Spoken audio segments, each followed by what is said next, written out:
Jika aku ingin makan, pertama-tama aku harus menyeberangi kolam. Bajuku tidak boleh basah karena jika basah, aku tidak diizinkan masuk ke ruang makan. Aku memperhatikan para siswa yang lebih tua meluncur di atas batang kayu yang mengapung dan berpikir jika itu semua tampak mudah. Begitu aku menginjak salah satu batang kayu itu, aku langsung jatuh ke air. Saat aku berhasil keluar dan sampai di ruang makan, seorang biksu senior menghentikanku di pintu. Bajuku basah, kuyup. Aku tidak punya pilihan selain menunggu sampai kering. Ketika akhirnya aku masuk, semua makanan sudah habis. Aku melihat area makan lain di dekatnya dan berjalan ke sana. Saat itulah aku mengetahui bahwa area itu diperuntukkan bagi para master. Kepala biara mengatakan kepadaku bahwa jika aku ingin makan, aku harus mendapatkannya. Kemudian dia menunjuk ke sebuah batang kayu yang mengapung. Jika aku bisa berdiri di atasnya, semangkuk bubur itu menjadi milikku. Aku melangkah naik. Sedetik kemudian, aku kembali ke air. Sebagai hukuman, aku menghabiskan sisa hari itu mencuci piring. Keesokan paginya, aku mencoba menyelinap ke ruang makan dengan memanjat tembok. Aku nyaris tidak berhasil mencapai puncak karena kepala biara mendorongku kembali ke kolam. Semua orang tertawa terbahak-bahak. Saat itulah aku memutuskan bahwa aku tidak akan kalah lagi. Malam itu, setelah semua orang tidur, aku menemukan 2 tong kayu dan mulai berlatih sendiri. Aku jatuh berulang kali. Kemudian aku bangkit kembali. Sedikit demi sedikit, aku belajar bagaimana menyeimbangkan diri. Akhirnya, aku bisa berpindah antara tong yang berguling tanpa jatuh. Keesokan harinya, semua orang menunggu untuk melihatku gagal. Sebaliknya, aku melompati kolam dengan mudah. Seluruh halaman menjadi hening, tapi kepala biara tidak terkesan. Dia mengganti tong-tong kayu dengan bilah kayu yang sempit. Bahkan siswa yang paling terampil pun mulai jatuh ke air. Aku mencobanya sendiri dan gagal juga. Untuk mendapatkan makanan, kami semua berlatih siang dan malam. Namun, sepertinya tidak ada yang berhasil.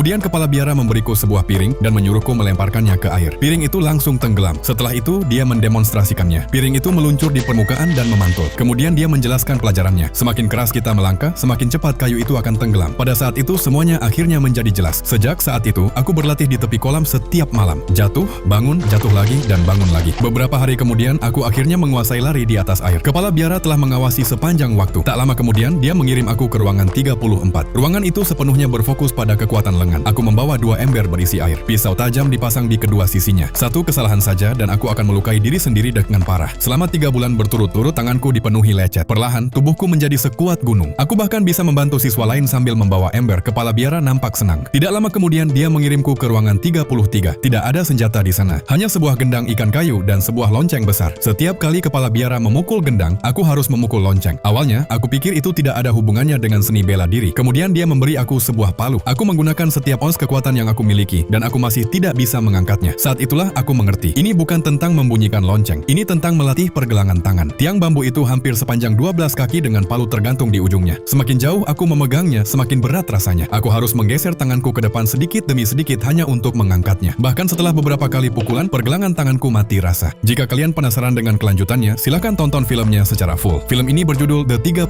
Chamber of Shaolin, yang dirilis pada tahun 1978.